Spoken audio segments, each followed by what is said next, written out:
What is up, guys? It is West LA 4x4. I wanted to make a video for you guys going over all the different modifications I have made to my Land Rover LR4. As you can see, there's been quite a lot done, and I hope this video will help other people with Land Rovers figure out what direction they want to take theirs in. Just to make it easy, I'm going to go front to back, top to bottom, so I can cover all the different things that I've done. And probably most obviously are these headlight guards. These are Land Rover OEM. I don't know if they really do all that much, but with this entire build I really wanted to go for an OEM plus look. Light guards are a classic Land Rover accessory, so I went ahead and bought these. These are the genuine Land Rover ones. They fit right with the 2010 to 2013 lights. These will not fit if you've got a 2014 model with the updated headlights. I've seen some people put them on, they'll fit the body, but they don't line up with the light like these do. But again, these are just plastic, not necessarily flimsy, but they're not really any real protection. I just think they add to the classic look. Heading down here on the other side, you can see my fog lights. They're just the standard Land Rover fog lights that came with the truck. They were pretty pitted, and rather than replacing them, I thought that the yellow film would again go towards that goal of making the truck look classic. I don't know if I love these so much. I've got new lights coming in where I'm going to actually put yellow bulbs in and keep them clear, because I definitely like the yellow light. But these are just cheap Laminex film covers. They look fine, but they are going to be replaced soon. Making our way to the center, we've got my worn Xeon Platinum 10S winch, which is pretty much the top of the line worn winch, which means I'm just a total sucker. I really wanted this as a good insurance policy so I wouldn't get stuck. I go off-roading alone a lot, and even though a lot of the off-roading in Southern California is desert, I still figured that this would be a great piece of recovery gear to have. The great thing about this winch is that it is totally wireless, so I've got a remote inside the car. If I ever get stuck, I just need to pair the remote. It takes 2 seconds and I can control it from anywhere outside or inside the vehicle. This came with the synthetic rope, which I'm using. I have not had to use it yet, but I know that if I do, it will definitely get the job done. So the winch, to be mounted discreetly like this, has to be mounted to a winch tray, which you can see right here. It hides nicely behind the original Land Rover bumper. This one is from Voyager Racks, which is a company in Florida. It's a pretty tight squeeze with this big of a winch. I'll zoom in there a little bit. You can see just how tight the whole operation is, but it seems to be a good unit so far. Again, I haven't had to use the winch, so I don't know about long-term stability, but we used grade 8 hardware. It's a really strong piece, so I'm not worried about it at all. Next we have my front guard. It's made by a company in Israel called Asphere. They're really great. They're aluminum, they're super lightweight, they're pretty cheap, and I had this one powder coated black just again to keep everything kind of stealth looking. I think that they were made for the LR3 because you can see it doesn't totally line up, but it gets the job done. It lines up well enough, and I think it looks great, and for the price you really can't beat it. Moving over to the side of the Land Rover, you can see my Tough Ant 18-inch steel wheels. Anybody with an American or North American LR4, I don't know what they actually sold in Mexico or Canada, but I think that they're probably mostly like this one with the 5-liter V8 or the supercharged V6. But the brake setup on these does not accommodate most 18-inch rims. None of the Land Rover brand 18-inch rims will fit, although I have heard that the new Defender steel wheels will fit on these without modification. I may end up going that route, but we'll see. But these Tough Ants are from Australia. They are great. I think they look great. The only issue is that they come with these cheap chrome lug nuts, which I've swapped out on mine for a set of higher quality black ones. I think they just make it look a whole lot tougher. So why 18-inch rims? so you can get good tires on your truck. This is the single most important thing you can do to your Land Rover.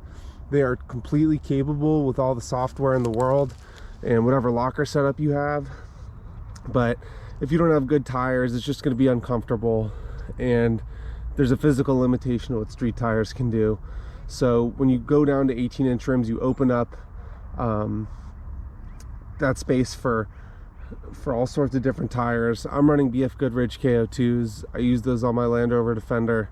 I love them. These ones have 19,000 miles on them. They look great. I can keep my truck in access mode and drive around, and there's no rub. These are 265 65 18s, but don't quote me on that because different tire brands are slightly different size, and these ones are pretty close. I don't see myself going bigger anytime soon, especially if I want to be able to retain going into access mode, because I use it all the time to get into parking garages, and I just don't want to get rid of it. But yeah, these Tough Ants are a great addition to the LR4. It was actually one of the first things I did because those 19s had to go. I had to get some real tires on. Moving down the side, you can see my Proud Rhino rock sliders. I really like these things. They've been a total lifesaver on the trails. Not only do they offer side protection, but they go deep underneath the chassis, and they even protect your air compressor. So if you're off-roading, you can have some peace of mind that you won't bust your air compressor, have the truck drop to its bump stops, and you get stuck on the trail until someone can go out there and replace it on the trail. But these are sold through Lucky 8. I think they're a really great product. I've been using them for several months now and on a bunch of trails, and they're holding up really nicely.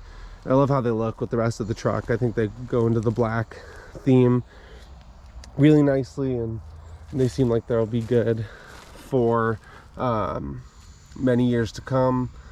I think you can jack off of them.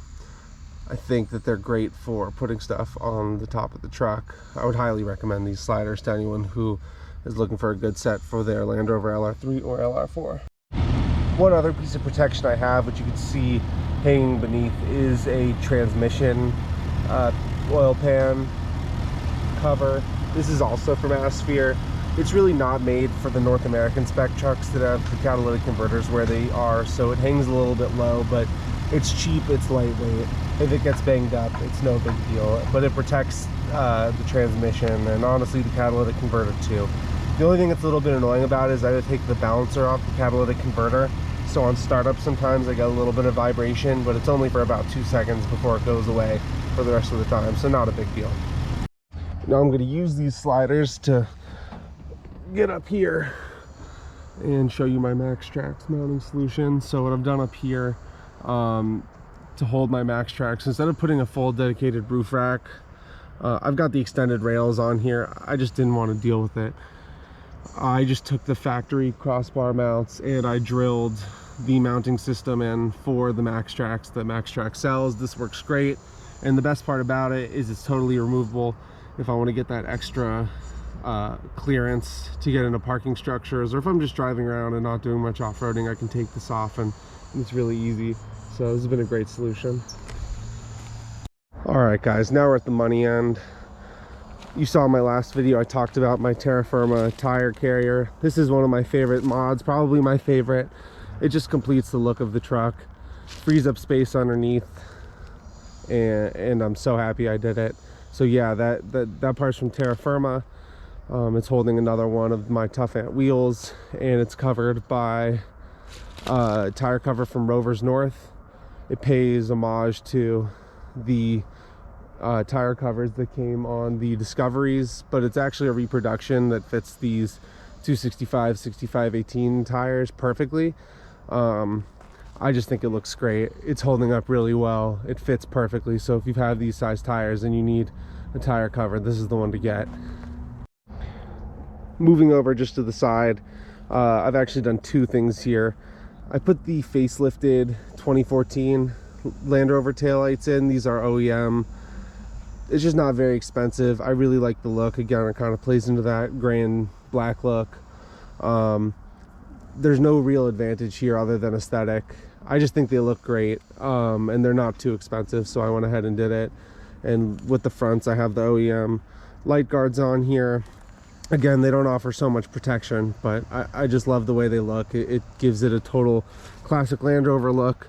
One of the reasons why I almost didn't go with an LR4 was because I wanted something a little more classic looking, but the drivability and usefulness of this truck just is so great, and so much better than a lot of the older Land Rovers, that I went ahead and got it. But I want to do everything I can to make it look classic Land Rover. So the taillight guards are on there. Again, they're pretty strong, but I don't think that they offer any real sort of protection, unless you don't want your lights getting super scratched, which I guess this offers, and it helps a little bit, but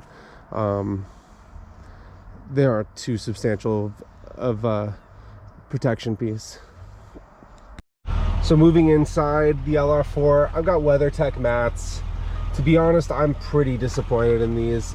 The fronts are fine, but if you go into the back, and excuse any mess I have back here, but they're just like folding over themselves and they're not holding right, and I don't know, they're not the best quality mats. I just really wanted something to protect this interior.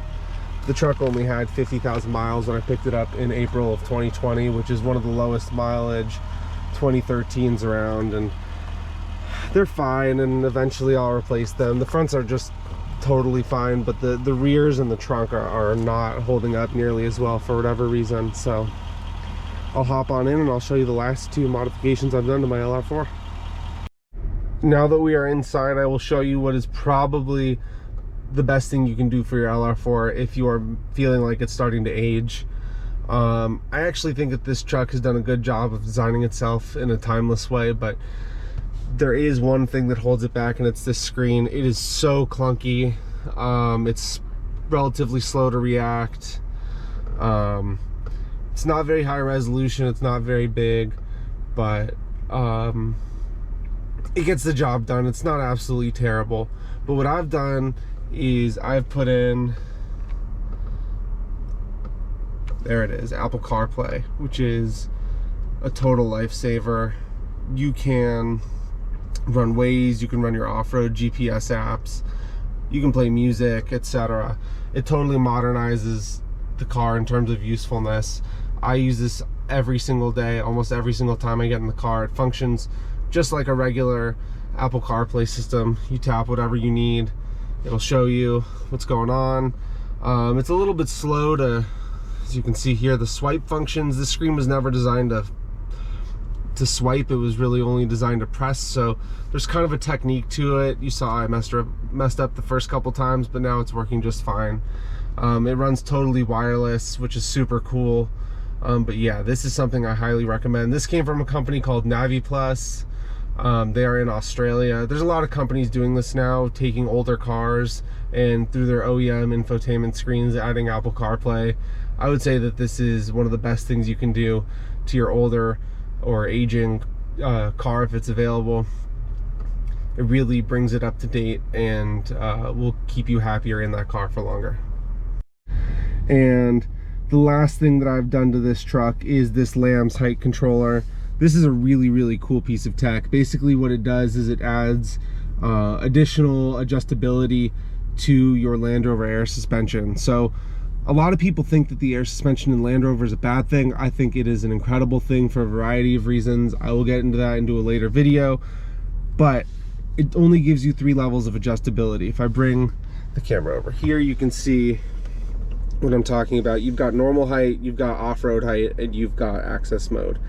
You've also got an additional height setting, but that's only going to be activated if the vehicle senses while you're in certain off-roading modes that you could use a little bit more ground clearance, and you can't switch to it on the fly. The vehicle has to feel like you are in some sort of distress. So what this controller does is it gives you adjustability in every single mode. So I'm currently in normal mode. I can switch it counterclockwise, and it'll actually bring the vehicle to a level in between access and the regular ride height, which basically will make it drive better on the highway. There's no tire rub, it just lowers the car a little bit. I don't usually ride like this because you don't really need it. I usually keep it in its normal mode, but you've got 2 different settings to adjust higher than what you're at in each mode. So I'm in normal mode right now, but I've just switched 2 places clockwise, and now my truck is sitting at off-road height, but it thinks it's in normal mode. So for example, in off-road height, you can't go faster than 30 miles per hour, which in most cases I would say is a good thing. But if you're driving in sand or on a dirt road and you want that extra height, but you're just driving, you know, 30-40 miles per hour straight, and you want that extra height, this will give it to you. This comes from a guy in Australia. It's a really great piece of kit, and it does this in every mode. So if you're in off-road mode and you need extra height but you can't access it because the car is not letting you, this will help get you there. I've just installed this. It's been great so far, so I've been a huge fan. Also, if you just like driving around with a tiny lift just to look cool or whatever, you can just put it one switch up and it looks great. So yeah. All right guys, so that's a total overview of my 2013 Land Rover LR4. Please like, comment, subscribe.